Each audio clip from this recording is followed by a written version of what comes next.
Assalamualaikum warahmatullahi wabarakatuh. Apa kabar semuanya? Semoga kita semua selalu diberi perlindungan dan kesehatan oleh Allah Subhanahu wa taala, Tuhan Yang Maha Esa. Di masa pandemi COVID-19 ini kita mungkin sedang diisolasi di rumah masing-masing. Jadi kita diharapkan untuk stay at home atau tetap di rumah selama masa 14 hari ke depan. Oh iya, ada pepatah yang bilang kalau tak kenal maka tak sayang. Bener nggak tuh? Jadi perkenalkan, nama aku Ana Nurmala. Aku mau bahas tentang mah mengakibatkan kematian. Waduh, serem banget tuh ya. Mah menyebabkan kematian. Oh iya, dari kalian semua pasti tahu dong yang namanya Dr. Rian Tamrin, atau kita mengenalnya sebagai Dr. Aus Indonesia. Jadi pada 2017 lalu cukup dikejutkan dengan berita kematiannya yang diakibatkan oleh penyakit lambung atau penyakit mah. Bahkan kalian sering gak sih denger nih di sekeliling kalian, seperti saudara, teman, atau bahkan kita sendiri nih yang terkena penyakit mah. Itu bisa sampai parah banget seperti pendarahan, koma. Aduh, serem banget deh ya kalau misalnya kita bayangin sampai sefatal itu. Nah, pertanyaannya, kenapa sih? Why? Kenapa penyakit mah atau penyakit lambung itu bisa berujung ke hal-hal fatal atau menyebabkan kematian? Ada yang tahu nggak?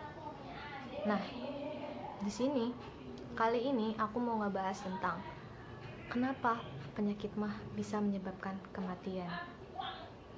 Jadi yang pertama-tama, sakit mah itu merupakan dalam bahasa medisnya yaitu gastritis. Gastritis merupakan peradangan pada glukosa lambung atau mukosa gaster yang disebabkan oleh berbagai hal. Nah, dua hal yang menyebabkan penyakit mah, yang terutama asam lambung, dan yang kedua ada proteksi mukosa lambung. Jadi di dalam lambung kita itu memproduksi suatu cairan asam lambung yang memiliki tingkat keasaman paling tinggi atau pH-nya itu rendah, dan lambung juga memiliki lapisan mukus atau lendir yang melindungi dinding dalam lambung dari keasaman asam lambung. Gastritis ini sebenarnya ada berbagai macam jenis sih. Cuman yang kita tahu diantaranya yang paling sering kita dengar nih, gastritis itu ada dua macam. Jadi ada gastritis akut dan gastritis kronis. Sebenarnya kita tuh udah sering banget loh denger yang namanya gastritis akut atau mah akut nih ya, dan mah kronis.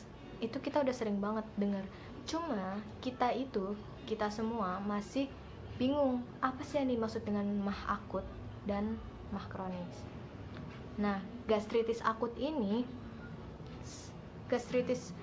itu terjadi dalam waktu yang cepat, mendadak, dan tiba-tiba. Bahkan rasa nyerinya itu sangat kuat daripada gastritis kronis. Nah, menurut kalian penyebab dari gastritis ini apa? Penyebab dari gastritis akut ini ada yang tahu nggak? Jadi yang penyebab pertama dari gastritis akut ini karena kita yang pertama mengonsumsi atau minum minuman alkohol.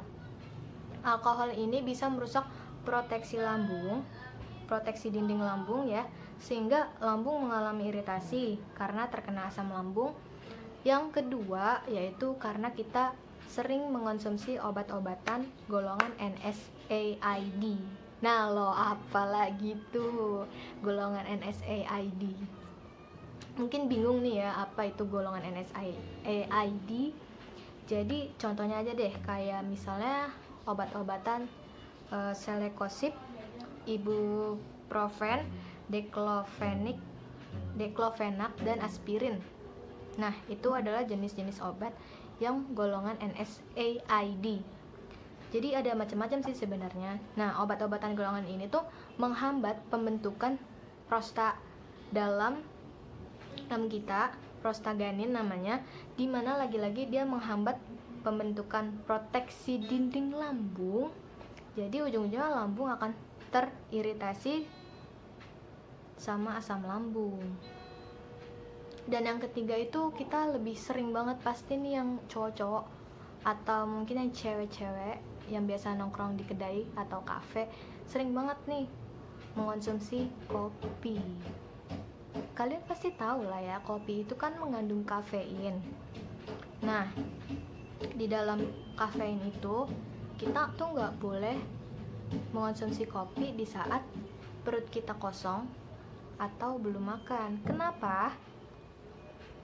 Karena kafein ini bisa merangsang produksi peningkatan asam lambung dan bisa menyebabkan gastritis naik. Jadi itu yang menyebabkan kita terkena MAH. Dan yang keempat, ini sering banget, mungkin saya juga sering sih dengan hal ini, terlambat makan. Nah jelas aja dong ya kita terkena gastritis. Jadi ya karena hal-hal yang menurut kita sepele jadi membuat gastritis bisa kumat. Terlambat makan ini dapat merangsang peningkatan produksi asam lambung. Dan yang kelima, ayo apa yang kelima? Jadi yang kelima itu ada stres. Yap, stres. Stres ini akan menurunkan aliran darah yang menuju ke lambung kita.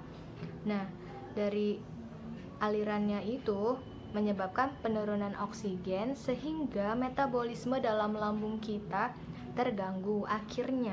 Akibatnya dapat merusak lapisan mukus lambung. Selain itu juga makan makanan pedas, asin itu juga kita nggak boleh mengonsumsi karena dapat merangsang produksi asam lambung. Jadi kita harus hati-hati ya semua. Oke, selain gastritis akut, kita juga ada gastritis kronis. Nah, gastritis kronis ini jangka waktunya sangat amat lama ya, bisa berbulan-bulan, bertahun-tahun. Beda dengan sakit gastritis akut yang datangnya secara tiba-tiba. Dan gastritis kronis ini sakitnya itu dibilang sangat ringan sih daripada gastritis akut. Penyebab gastritis kronis yang paling banyak itu karena infeksi kuman Helicobacter pylori yang menyebabkan lambung luka karena iritasi asam lambung yang terus-menerus, dan kalau nggak diobati bisa menyebabkan keadaan lapisan lambung sudah nggak utuh atau rusak. Atau bisa kita bilang lambung kita itu bakalan luka sih. Dan lukanya itu akan menganga sehingga bakteri akan mudah masuk. Kalau keadaannya nggak cepat diatasin, maka lambung akan menjadi terkikis. Makin lama makin menipis nih lambung kita. Bisa berujung pada dua hal. Kalau nggak kanker lambung, ya kebocoran lambung.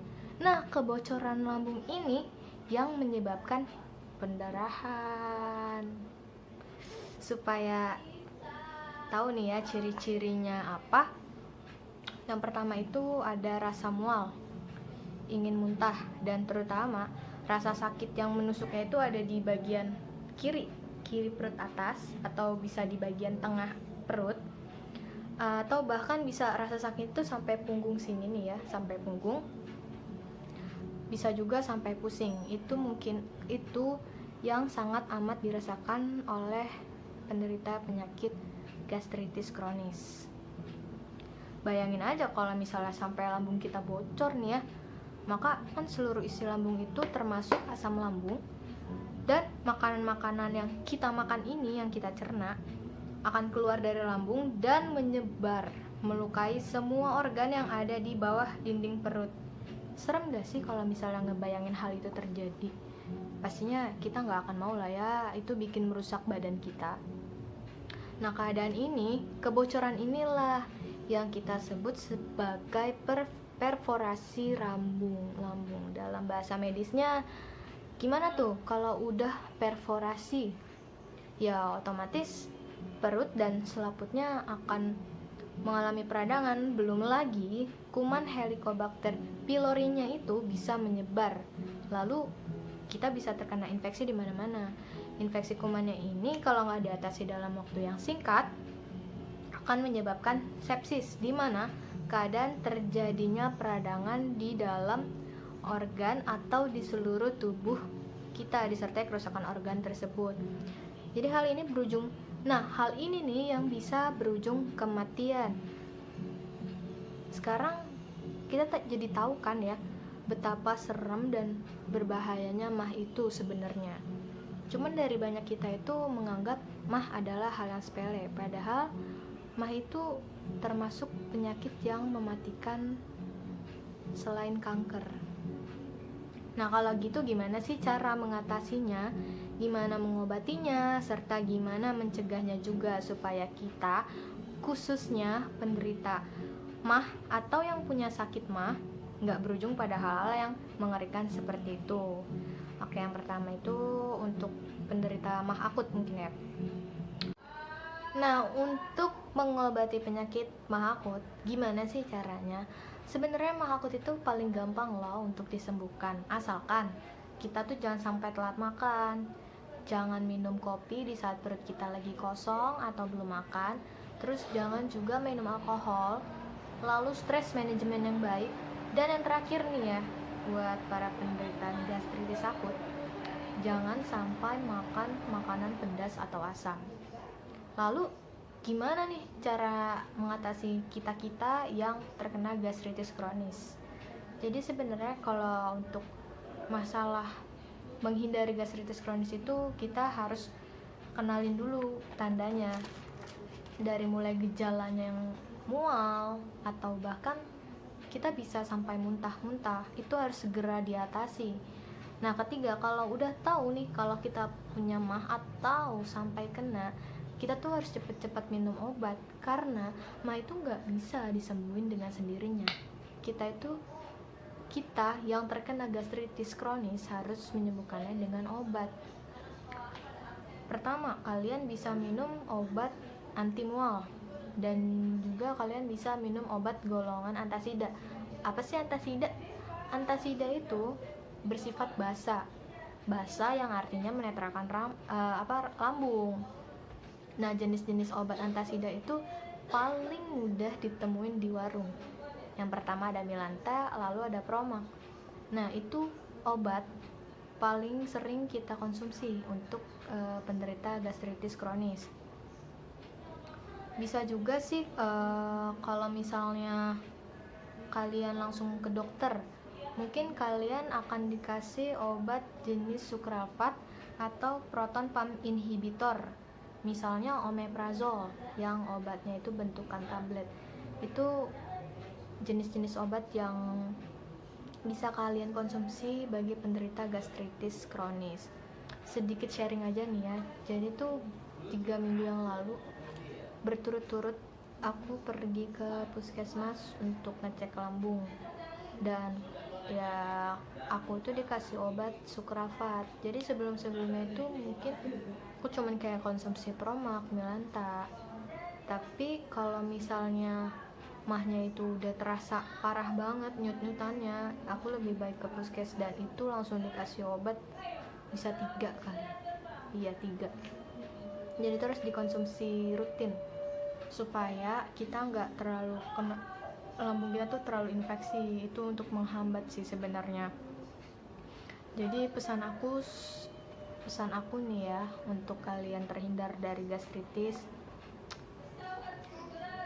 kesehatan itu ibarat hubungan pacaran.